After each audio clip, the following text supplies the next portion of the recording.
Assalamualaikum warahmatullahi wabarakatuh. Alhamdulillahirabbil alamin wassalatu wassalamu ala asrofil anbiya'i wal mursalin wa ala alihi wa ashabihi Rasulillahi ajmain.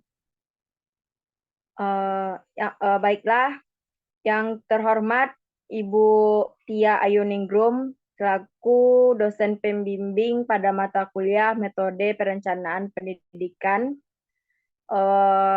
Baiklah, di sini saya sebagai moderator dari kelompok 3 yang beranggotakan saya sendiri, Putri Anggraini dengan NIM 22002043, Susilawati dengan NIM 22002061, Rindiani Aulia Gusti dengan NIM 22002051, dan Dwini Irfani dengan NIM 22. Kami dari kelompok 3 akan membahas materi tentang proyeksi siswa berdasarkan pertumbuhan penduduk usia sekolah. Baiklah, materi yang pertama yang akan dijelaskan oleh saya sendiri.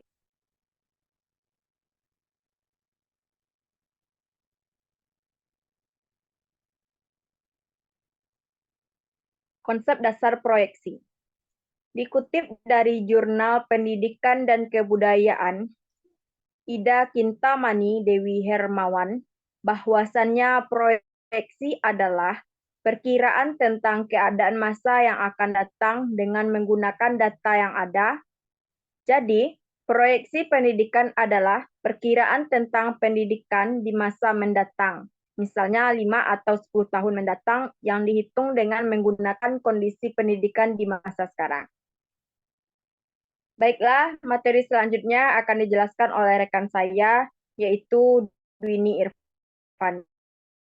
Kepada Dwini dipersilakan. Baiklah, terima kasih kepada moderator atas kesempatannya. Saya akan melanjutkan pembahasan materi selanjutnya, yaitu mengenai pemecahan kelompok umur. Dikutip dari jurnal ilmiah Heru Santoso, Desi Rahmawati, untuk menghitung proyeksi penduduk usia sekolah, yaitu penduduk usia 7-12 tahun, 13-15 tahun, dan 16 tahun sampai 18 tahun, karena data penduduk yang tersedia adalah dalam bentuk angka 5 tahunan, maka sebelum melakukan proyeksi penduduk usia sekolah, pemecahan penduduk perlu dilakukan. Pemecahan penduduk dilakukan dengan menjabarkan jumlah penduduk dari bentuk 5 tahunan menjadi angka tahunan. Pemecahan penduduk ini berguna untuk mengetahui jumlah penduduk di masing-masing jenjang pendidikan.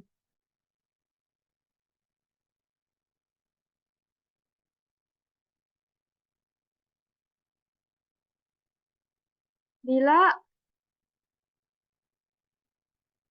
yang akan dipecah kelompok umur 5 sampai 9 tahun, maka diperlukan data satu kelompok umur yang mendahulunya, 0 sampai 4 tahun. Kelompok umur itu sendiri 5 sampai 9 tahun dan dua kelompok umur yang mengikutinya, 10 sampai 14 tahun, 15 sampai 9 tahun. Yang ketiga, bila yang akan dipecah kelompok umur 10 sampai 14 tahun dan seterusnya, maka diperlukan data dua kelompok umur yang mendahulunya, 0 sampai 4 tahun, 5 sampai 9 tahun. Kelompok umur itu sendiri 10 sampai 14 tahun. Dua kelompok umur yang mengikutinya, 15 sampai 9 tahun dan 20 sampai 24 tahun. Langkah-langkah memproyeksi siswa berdasarkan pertumbuhan penduduk usia sekolah. Yang pertama yaitu mencari data penduduk usia sekolah untuk beberapa tahun terakhir. Yang kedua, cari rata-rata pertumbuhan penduduk usia sekolah menurut umur 1 tahunan. Yang ketiga, proyeksikan penduduk usia sekolah menurut umur 1 tahun sesuai tahun proyeksi dengan menggunakan asumsi tertentu.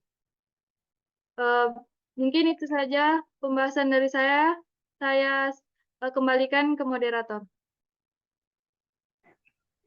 Baik, terima kasih kepada rekan saya Dwini yang telah memaparkan penjelasan tentang materi pemecahan umur. Selanjutnya yaitu materi yang akan disampaikan oleh rekan saya yaitu Susilawati. Kepada Susilawati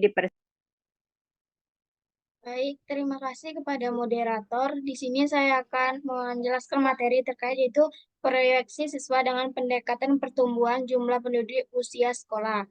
Proyeksi merupakan alat yang diperlukan untuk penentuan kebijakan dan perumusan strategi pendidikan. Proyeksi memungkinkan untuk menerjemahkan tugas yang diperlukan dalam perhitungan keuangan, fisik, dan sumber daya manusia yang dibutuhkan.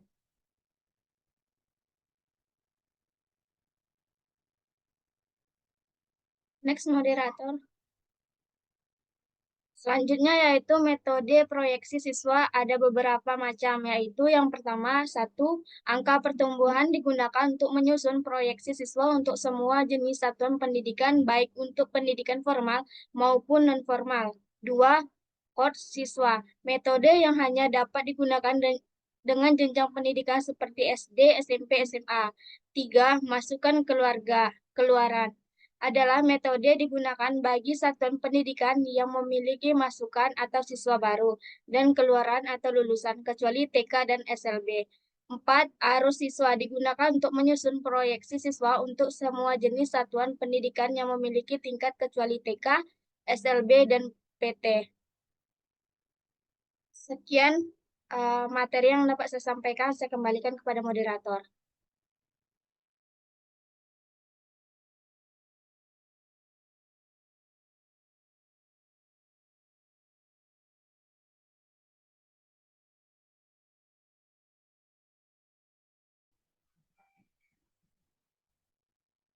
Baiklah, itulah materi yang telah dipaparkan oleh rekan saya itu Susilawati. Untuk materi selanjutnya akan dijelaskan oleh rekan saya yaitu Rindiani. Kepada Rindiani dipersilahkan. Baik, terima kasih moderator. Di sini saya akan menjelaskan materi tentang kelemahan dan kelebihan dalam menyusun proyeksi siswa menggunakan angka pertumbuhan siswa. Yang pertama yaitu kelemahannya. Yang pertama yaitu proyeksi yang dihasilkan sangat global karena hanya menyajikan siswa secara keseluruhan. Yang kedua, proyeksi yang dihasilkan kurang teliti karena hanya menggunakan rumusan yang sederhana. Yang ketiga, proyeksi yang belum dapat digunakan untuk pengambilan keputusan.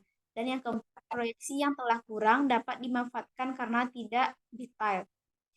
Selanjutnya yaitu kelebihan dalam menyusun proyeksi siswa menggunakan angka pertumbuhan siswa. Yang pertama yaitu semua sumber daya manusia yang memahami statistik dapat dengan segera menghasilkan proyeksi siswa. Yang kedua, waktu yang digunakan untuk menyusun tidak terlalu lama. Yang ketiga, bila data yang dimiliki sangat terbatas, metode ini sangat membantu. Dan yang keempat, mudah diajarkan kepada semua orang karena rumus yang digunakan sangatlah sederhana. Baiklah, sekian materi dari saya kembalikan kepada moderator. Baiklah, terima kasih kepada rekan-rekan saya yang telah menyampaikan materinya. Baiklah, hanya itu presentasi dari kelompok 3. Mohon maaf atas kesalahan kata. Wabillahi taufiq walhidayah. Wassalamualaikum warahmatullahi wabarakatuh.